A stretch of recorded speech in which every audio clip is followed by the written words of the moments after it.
मेरा नाम रूही है। मैं अभी कॉमर्स की पढ़ाई कर रही हूँ। स्नातक सेमेस्टर 2 में पढ़ाई करती हूँ। मुझे पैसे की हिसाब किताब तथा गणित से संबंधित विषयों पर बहुत ज़्यादा रिसर्च करती हूँ।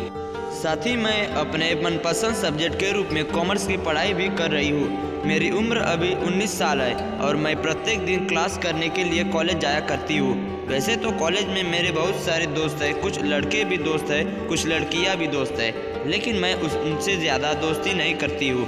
मेरा स्वभाव ही कुछ ऐसा है। मैं यह किसान स्वभाव की लड़की हूँ। मुझे कोई भी शोर शराबा पसंद नहीं है। मैं सदा से ही सच बोलती हूँ और सच ही साथ देती हूँ। मैं अपने प्यार की कहानी इस लेख में बयां कर रही हूँ जो मैं अपने पति के रूप में पाया है। यह कहानी मेरे पहले की है, लेकिन जिसके बारे में यह कहानी लिखी गई है वह अभी मेरे पति बन गए हैं और मेरा जीवन सुखी और बेहतर ढंग से गुजर रहा है। बात उन दिनों की है जब मैं नई कॉलेज में आई थी। मेरा नाम रूही है। मैं थोड़ी खूबसूरत हूँ और मेरे शरीर थोड़ा पतली भी है, जिसके कारण से मेरी सहेलियाँ मुझे कहती है कि तुम बहुत पतली हो देखने में, ज़्यादा स्मार्ट हो तो तुम्हें स्मार्ट पति ही मिलेगा। एक दिन की बात है, मैं बहुत थकी हुई थी। घर पर आराम कर रहे थे। मैं घर के दूसरे मंजिल पर आराम कर रही थी। सामने के घर में शादियां हो रही थी, जिस कारण से उसके घर तथा छत पर बहुत सारे लोग इकट्ठा थे। मैं जब सो कर उठी तो तीसरे मंजिल की छत पर चली गई टहलने के लिए। जब मैं छत पर गई थी तो मैंने अपने सामने की छत पर एक लड़के को टहलते हुए देखा था। वह लड़का काफ़ी देर से मुझे ही टुक टुक की नज़र से देख रहा था और मुझे निहारते हुए मैंने जब उन्हें देखा तो वह अपना नज़र नीचे कर लिया। फिर जब मैं दूसरी तरफ मुड़ी तो देखा कि फिर से वह लड़का मेरी तरफ निहारने लगा था। मैं शाम को जब दुकान जा रही थी तो रास्ता उसके घर के बाहर से जाती है। तभी मैं देखा कि वह लड़का जिस घर में शादी हो रहा था उसी के बाहर खड़ा था। जब मैं जा रही थी तो मैं नहीं उसे निहारते हुए अपनी तरफ देखते हुए जा रही थी। एक बार जब मैं उसकी शादी के घर में किसी काम से गई थी तो मुझे वह लड़का छत पर टहलता हुआ मिल गया था। मैंने भी जब उसे करीब से देखा तो मुझे भी एक एहसास हुआ। जब मैं उसे निहारते हुए देख रही थी तो मुझे भी उसके करीब जाने का एहसास हुआ था, लेकिन उस वक्त मुझे वह लड़का कुछ नहीं बोला। शायद इस बात से डर रहा था कि अगर मैं उसे कुछ कहूँगा तो वह लड़की पलट कर कुछ उल्टा सीधा जवाब दे देगी। इसी कारण से वह लड़का मुझे कुछ नहीं बोला और मैं भी बिना बोले ही वहाँ से चली गई।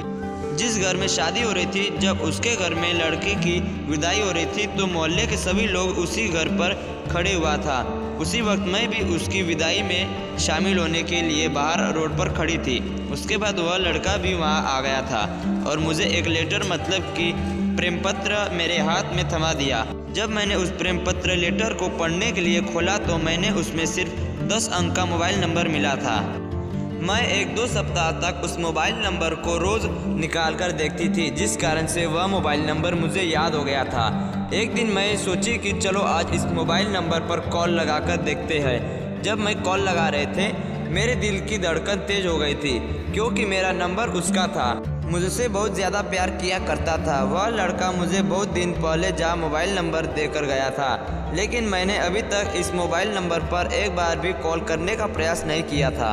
रात के 10 बज रहे थे जब मैंने इस नंबर को अपने मोबाइल में डायल किया था, लेकिन इस नंबर में कॉल करने के बारे में सोचते सोचते मुझे आधा घंटा हो गया।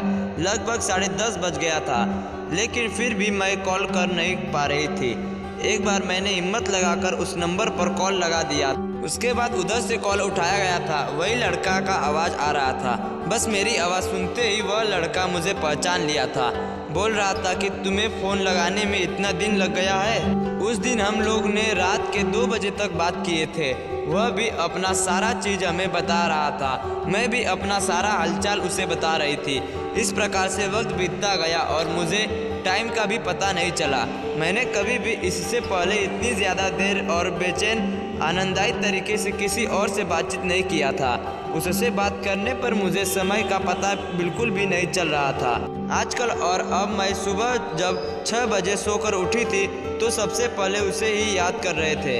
अचानक कुछ देर बाद मैंने देखा कि मेरे मोबाइल में रिंग हो रही है। जब मैंने मोबाइल देखा तो मैं बहुत खुशी हो गई थी, क्योंकि मोबाइल नंबर पर उसी का फ़ोन आ रहा था। मैंने देर न करते हुए ही तुरंत ही फ़ोन उठा लिया और उससे बात करने लगी थी। धीरे धीरे हम दोनों का बातचीत बहुत ज़्यादा होने लगा था और मैंने धीरे धीरे उससे और भी ज़्यादा बात करने लगे थे। धीरे धीरे अब समय ऐसा आ गया था, फिर मैंने उसके बिना एक दिन भी नहीं रह पा रहे थे। अगर वह फ़ोन नहीं करता था किसी काम के कारण तो मैं उसे कई बार फ़ोन किया करती थी, जब तक कि फ़ोन उठा नहीं लिया। ऐसे में मुझे आज उसकी बहुत चिंता होने लगी थी, क्योंकि वह काम के सिलसिले में एक शहर से दूसरे शहर आ जाना किया करता था। मैं जब भी उसे फ़ोन करती थी वह सभी ट्रैफिक में तो कभी ऑफिस में रहता था, क्योंकि पहले हम लोग सिर्फ रात में ही बात करते थे। इस कारण से वह फ्री रहता था और मुझसे बात किया करता था, लेकिन ज़्यादा बातचीत होने के कारण अब हम दोनों के बीच में किसी प्रकार की कोई दूरियां नहीं रह गई थी। मैं सोचती थी कि उससे मैं हमेशा दिन रात 24 घंटे बात करूं, लेकिन ऐसा नहीं हो पा रहा था। जब वह मेरे इस हाल के बारे में जान गया था तो उन्होंने कहा कि अब लगता है हम लोगों से दूरी बर्दाश्त नहीं हो पाएगी। ऐसा करते हम लोग आप अपने अपने घर में बोलकर शादी करने के बारे में सोचते हैं, तभी तुम हमेशा मेरे साथ रह सकती हो और फिर हम दोनों अपनी ज़िंदगी में आनंदमय तो मैं जीवन व्यतीत करेंगे। लड़का अपने घर में बताया और मैं भी अपने घर में बताई। इसके बाद हमारे परिवार के बीच में बातचीत होना शुरू हुआ था। कुछ दिन बीत जाने के बाद दोनों के परिवार वाले एक जगह शामिल हुए और फिर हम दोनों से हमारे माँ बाप पूछी कि क्या तुम्हें यह लड़का पसंद है। जब मेरे माता पिता ने यह सवाल किया तो मैं एक पल ही नहीं रह पाई। मैंने तुरंत ही कह दिया कि हाँ, मुझे वह पसंद है। ऐसे में मुझे काफ़ी ज़्यादा खुशी हो रही थी, क्योंकि मेरी शादी जिससे मैं चाहती थी उससे होने वाली थी। शादी की तारीख पक्की हो गई थी। मैं बहुत खुश थी और उससे कई घंटों रात भर बात किया करती थी। मेरी खुशी का ठिकाना ही नहीं रहा कि मेरी शादी कब होगी, कब मैं उसके पास चली जाऊंगी। मैं अपनी शादी की पहली रात को लेकर बहुत ज़्यादा एक्साइटेडमेंट थी, क्योंकि मुझे उसके साथ चिपक कर रहना काफ़ी ज़्यादा अच्छा महसूस हो रहा था। ऐसा मालूम हो रहा था कि मैं जब जाऊंगी उसके पास तो एक वक्त के लिए, एक पल के लिए भी अपने से जुदा नहीं करूंगी।